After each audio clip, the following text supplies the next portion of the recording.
La vida no tiene sentido en el instante que pierdes la ilusión de ser eterno.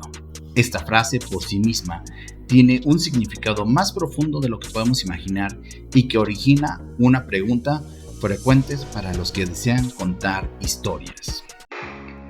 Capítulo 1. ¿Por qué una muerte bien escrita importa?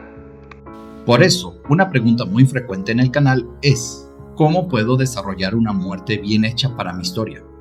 Esta duda es muy común porque la muerte es una experiencia universal que despierta emociones intensas y puede dotar a una narración de una profundidad que es inimaginable.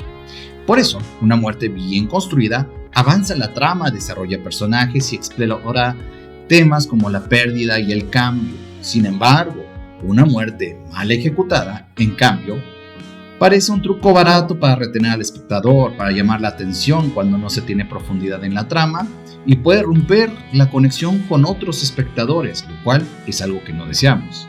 Las escenas de muerte son momentos privilegiados para plantear preguntas sobre el sentido de la vida y la autenticidad de los personajes, pero esto se puede extrapolar también para el mismo espectador que presencia la historia. Capítulo 2. El existencialismo sobre la muerte. Debemos de entender que el existencialismo es una corriente filosófica y literaria que se centra en el análisis de la existencia humana individual, la libertad, la responsabilidad personal y la búsqueda de sentido en la vida. Es decir, esto está muy relacionado con la muerte, pero no desde un aspecto pesimista, sino en un aspecto de oportunidad. Y al ser consciente que tenemos un tiempo finito, nos permite priorizar qué es lo importante para nosotros, y esto lo podemos poner en nuestros personajes al momento de su muerte, desde la preparación hasta que ocurra el evento.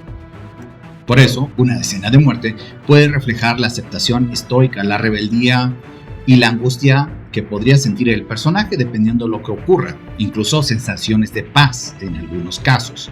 Explorar estas actitudes le dará una profundidad más grande a tu historia, porque no es solamente el dejar de existir, sino qué haces con tu propia existencia, cómo adquieres esta esencia a partir de tu propia existencia.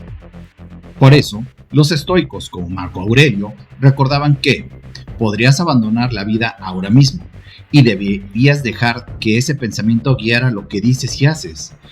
También tenemos a Jean-Paul Sartre, siempre lo digo mal, Sartre definía la muerte como el momento en que se desvanece la ilusión de ser eternos. Por eso decía, la vida no tiene sentido en el instante que pierdes la ilusión de ser eterno.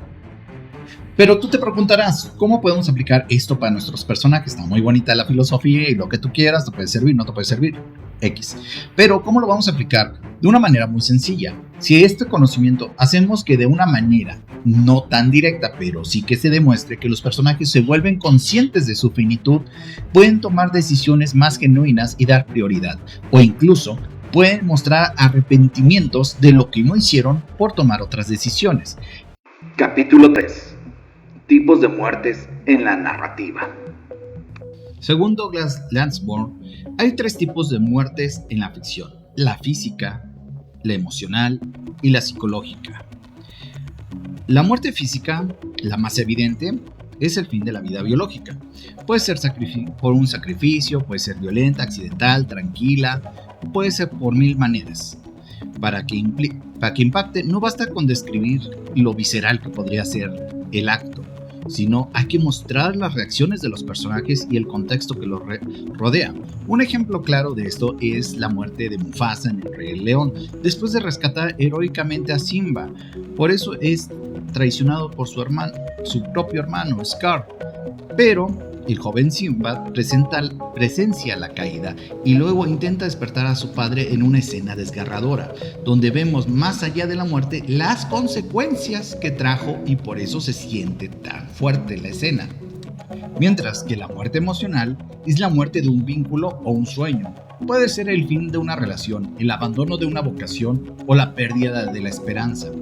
Aquí se trabaja con el mundo interior del personaje, mostrando sus pensamientos y el impacto en sus relaciones. Esta clase de muerte permite explorar los duelos cotidianos que nos cambian sin matarnos físicamente. Es decir, el personaje seguirá funcionando, pero algo en él ha cambiado. Algo ha pasado. Un ejemplo claro de esto es en la serie de Better Call Saul, o mejor llama Saúl. La muerte emocional se manifiesta cuando Jimmy McGill, o Saul Goodman, ve cómo se desvanece la confianza de Kim, o cuando acepta la imposibilidad de reconciliarse con la memoria de su hermano Chuck. No es necesario que alguien muera físicamente para que la narrativa transmita una sensación de pérdida devastadora. Basta que un sueño se rompa, que el amor se desgaste o que el propósito vital del personaje se diluya para que el público perciba esa herida invisible pero muy real.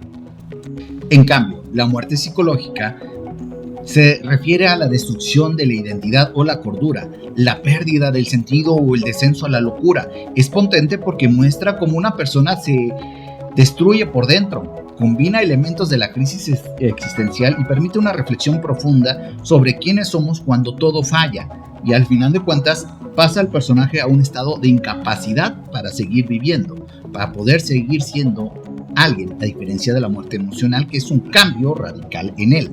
Un buen ejemplo de esto se encuentra en la serie Evangelion, exactamente en la película The End of Evangelion, donde la muerte psicológica se manifiesta de forma cruda y poderosa en el personaje de Asuka. Tras una serie de derrotas y rechazos, Asuka se encuentra atendida en una cama de hospital, sumida en la desesperanza. Su cuerpo todavía funciona, pero ella ya está muerta, es una muñeca, por así mismo ella lo refiere en algún momento.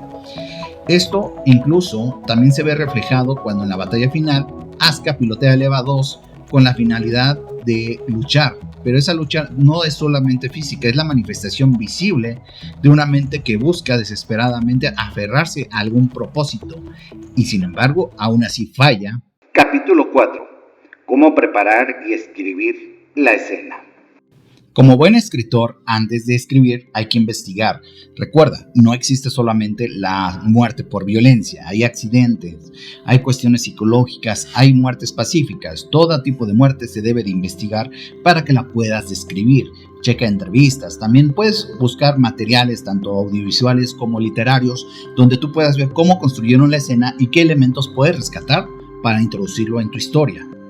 Por eso, no olvides que primero tenemos que también pensar en cosas tan sencillas como construir el escenario, dónde está pasando, qué hora es, cómo está el clima. El clima refleja algo de la emoción, hay una tormenta, es un día soleado, es un bosque tranquilo, es un mar caótico, lo que nosotros necesitemos para reflejar las emociones de los personajes o del personaje que está por morir. También, recuerda, es importante desarrollar al personaje, no se trata solo de mátalo y ya, y tíralo a la basura. Se trata de construir algo emocionante. Por eso debemos responder qué es lo que lo trajo hasta ese momento, qué va a dejar sin resolver, cómo van a reaccionar sus seres queridos. Un ejemplo, en Bambi, la película no muestra los disparos. Lo que duele es ver a Bambi llamando a su madre en el vacío. La escena funciona porque conocemos el vínculo y sentimos el vacío que genera. También recuerda, muestra, no cuentes. Las muertes no deben de contarse como si fuera un informe, deben de hacerlas sentir. Enfócate a lo sensorial, enfócate a los sentimientos y a la empatía o a la falta de esta del momento de lo que está ocurriendo para que el público pueda sentirlo realmente. De la misma manera, usa la muerte para profundizar los temas que estás tocando en tu historia. ¿Qué es lo que significa esta muerte? Es vida, muerte, pérdida, relacionado con la libertad, con la opresión, la responsabilidad. ¿Qué impulsa a los demás personajes a cambiar? ¿Revela hipocresías sociales o el vacío de algunas creencias? Un ejemplo notable es, por ejemplo, en El Señor de los Anillos, cuando Boromir muere, pues al final se da cuenta que todo fue en relación a sus errores, y en sus últimos momentos Boromir no solo defiende a Merry y Pippin, sino admite su error y se reconcilia con Aragorn. Entonces tenemos una escena construida con música, luz, árboles, todo para acentuar lo que se ha logrado en una escena profundamente humana, donde la redención y la compasión se entrelazan con la tragedia. Por esa razón, evita usar clichés como evitar el melodrama excesivo, frases hechas o lágrimas forzadas. Eso no tiene sentido. Asegúrate que haya un impacto emocional genuino. La muerte no es solo un truco narrativo, es un evento. No mates personajes mal desarrollados, el lector debe de preocuparse por ellos. A mí no me va a importar el personaje de fondo número 300, me importa el secundario, me importa qué es lo que dejó pendiente. No busques la sorpresa por la sorpresa, la muerte debe de seguir la historia y los temas de esta misma. Capítulo 5. ¿Cómo podemos profundizar en una escena de muerte? Comencemos con explorar la conciencia del personaje sobre su finitud. ¿Acepta su muerte o la niega, lucha? ¿Qué es lo que hace? ¿Cuáles son sus últimas palabras? También tenemos que mostrar las consecuencias. Muestra cómo la muerte afecta a los que quedan, la relación que tenía con los supervivientes, cómo ellos sienten la pérdida y qué es lo que hacen. Otros pueden sentirse perdidos ante la situación de la ausencia de un significado aparente en esa muerte. Usa símbolos y escenas que aludan a la finitud, un reloj que se detiene, una puesta de sol, un viaje incompleto. Estos elementos podrán reforzar lo que está ocurriendo en ese momento, ya que son símbolos de que el tiempo es limitado y cada elección pues tuvo que contar y contará a partir de ese momento. No des respuestas definitivas, deja un espacio para que el mismo lector reflexione sobre lo que significa vivir y morir. Como Camus dijo, no encontramos un significado objetivo, pero podemos abrazar la vida y su absurdo. Como conclusión, escribir una muerte bien hecha exige conocer a tus personajes, construir la escena con cuidado, mostrar las emociones y pensar en la muerte no solo como un final, sino como una oportunidad de explorar grandes preguntas existencialistas. Inspírate en la filosofía, en escenas icónicas como El Rey León o Bambi, y ayúdate a evitar clichés. Y dota de profundidad tu historia. Recuerda, como dice Marco Aurelio, que la vida puede acabar en cualquier momento. Ese pensamiento, lejos de deprimirte, debe de impulsar la creación de la escena memorable que resuene con tu audiencia. Espero con esto haber contestado esta pregunta frecuente, y a veces pienso, ¿será la última vez que hablemos de las muertes? Probablemente no, ya que es algo inherente a la vida, y como tal, es parte de un ciclo. Si esto te ha gustado, si esto te ha servido, recuerda comentar, compartir, darle like y seguirme en mis redes sociales, todo eso me ayuda muchísimo a llegar a más gente.